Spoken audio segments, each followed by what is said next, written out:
Teacher resignations in the U.S. are reaching critical highs, signaling great concerns and major shortages for the industry in the future. What changes are needed now to turn this trend? Why? School administration is backwards. Administration grew quicker than teachers, sucking resources away. Administrators think their jobs are more important and are detached from the mission of educating. Teachers and administrators have different priorities, objectives and views, so they don't communicate effectively, so teachers feel unsupported from the people they report directly to. That and pay isn't keeping up. Parental support has been abysmally low for decades. It's like the entire society devalues teachers. It's happening in Canada too. Decrease student-to-teacher ratio by hiring more teachers, bring back the special education resource rooms, because no one's educational needs are being served in a classroom where 25% of the students require 90% of the teacher's attention. EL students need to be sent to an intensive language booster program until they are close to being able to read and write at their grade level. Every class needs an EA, even without students in your room with IEPs. Those kids should come with additional EAs if necessary. Teachers need prep, planning, marking time built into their schedule every freaking day. Not just 2 40-minute blocks per week, which may or may not be co-opted by the principal if there's a lack of subs. There needs to be effective discipline programs for disruptive, violent, abusive students. No one's needs are being served in a classroom which is constantly disrupted by problematic behaviors. Separate programming needs to be created to deal with consistent problematic behavior, and placement will obviously require testing and observation, as well as counseling with student and family. Firstly, IF students have behavior issues related to neurodivergence. These should be dealt with by spec ed teachers, not regular ones. Secondly, students who have home life issues causing severe and consistent behavior problems should be in a different program, coordinated and managed by SPEAST, Ed Psych, and social workers. Finally, anyone who fails to participate in these alternative programs should be expelled from school, and the parents be given a homeschooling program moderated by the SD. Our Education Acts in Canada basically guarantee all children an appropriate education. That not mean you should put every kid in one classroom, just because they're the same age. Inclusion for inclusion's sake is really just a money-saving effort by administration. Yes. Wage increases that at least kept pace with inflation would be nice. Edit. Acronyms: EA equals Educational Assistant, TA equals Teaching Assistant, IEP equals Individual Education Plan, LD equals Learning Disability, SD equals School Division. What's a website that is no longer around that you miss? Stumble upon. Club Penguin. Cracked. .com/OH. I know it's still up, but those who know what I'm talking about know exactly what I'm talking about. I miss the way YouTube used to be. ThinkGeek.com had some of the silliest and strangest things you could get. Still have my Lego drinking cup you can build onto. Star Wars, Star Trek items, Doctor Who, Big Bang Theory, Marvel Comics items, Minecraft, etc. It carried endless knickknacks you couldn't find elsewhere. It shut down, sold off to Amazon in 2019, with Amazon not necessarily purchasing the same products to sell anymore. I miss the early internet in general. Between the random sites full of random games, having to infect your computer with every virus known to man to download the newest music on Kazaa or LimeWire because you couldn't just YouTube it, aim away messages, and actually being able to use Google to help you with research and finding actual information on it rather than just ads and sponsored results, the internet of the late 90s early 2000s was way better than the spyware-influenced targeted ad bullshit it's become. The old Cartoon Network website back in the early, mid-2000s had some amazing games on there. What did you swear in your childhood you would never do, but ended up doing anyways? Smoking, alcohol, weed, soft drugs, hard drugs. I wish I would have listened to my younger self. Birdwatching. I used to think it was the lamest way someone could spend their time when I was a kid. How could anyone just sit around and look at birds? What are you, some kind of bird creep? 20 years later and I'm obsessed with birds.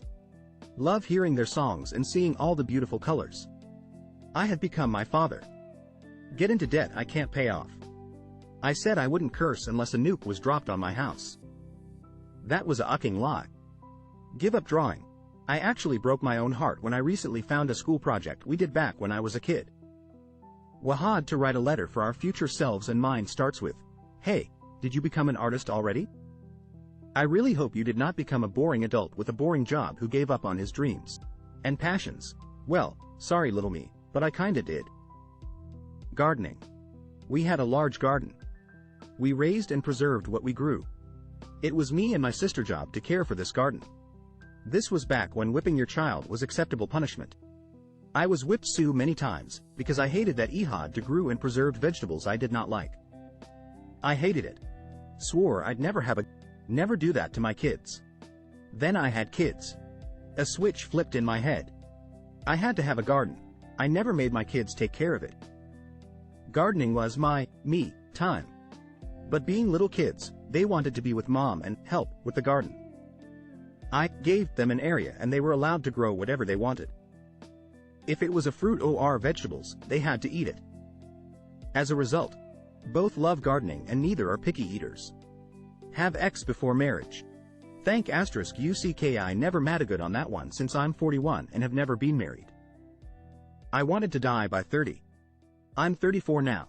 Serious. What mental condition has been parodied so hard that people forget it's a real disease? OCD. Everything has to be neat and tidy in my house. I'm so OCD. Anxiety. There is the state of being anxious, and then there is generalized anxiety disorder and panic disorder. One is a normal state of being. The others are chronic, crippling mental disorders that create anxiety out of thin air. Having anxiety about something is not the same as having an anxiety disorder. I have Tourette's. Amongst the community, we are always pissed and offended at people who fake it for whatever purpose. It is something we learn to accept and live with, and even make jokes about sometimes, but it is not something we would want if we didn't have it already. It can cause real issues for us in our day-to-day lives, whether it may be in physical or social situations. My dad battled with OCD. It wasn't cute. The, "Oh my gosh, I'm such a neat freak. I'm so quirky. I'm so OCD," shtick annoys the ISS out of me. For many people, that's not what OCD is. The compulsions weren't neat little quirks. OCD wasn't a superpower. It was a major inconvenience. The worst part was that he knew it was a major inconvenience and hated inconveniencing others. He'd end up stuck in the spiral of trying to rush through one of his routines, so he wouldn't inconvenience anyone, but mess something up, so he'd start again. Narcolepsy. People don't understand it at all, and it's often the ut of a joke if it's there at all. OCD, depression, and in media PTSD. ADHD and autism have been turned into this meme or something. Schizophrenia. It's been parodied to where people don't understand what it actually is. Obsessive-compulsive disorder. Let me tell you how much it sucks. My intrusive thoughts make me feel like a monster. I cannot even tell what some of them are because it's horrifying.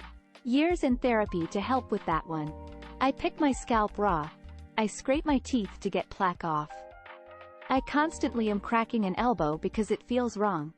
Swells now. If something isn't right, feeling, I cannot move on from it. My whole body shuts down until it's right. I sleep maybe 4 hours a night on a good day. This isn't fun. This isn't a joke about washing your hands 300 times. It's debilitating. Bipolar disorder. A little off topic, sorry, but any disease for which the name of the condition has now become an insult or descriptive term. E.g., you have a mood swing and you're bipolar. You act silly and you're schizo. You turn something around the right way and you're OCD. I feel like the act of using the term insult description is almost worse than portraying a character with incorrect, unconventional symptoms. At least in those cases you're still seeing it as a disease.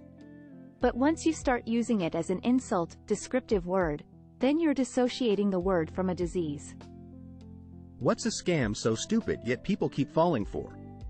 As a teller manager, I have had a few elderly people who actually believe their grandkids are in jail and need to take out $20,000 out of their accounts in cash in order to bail them out.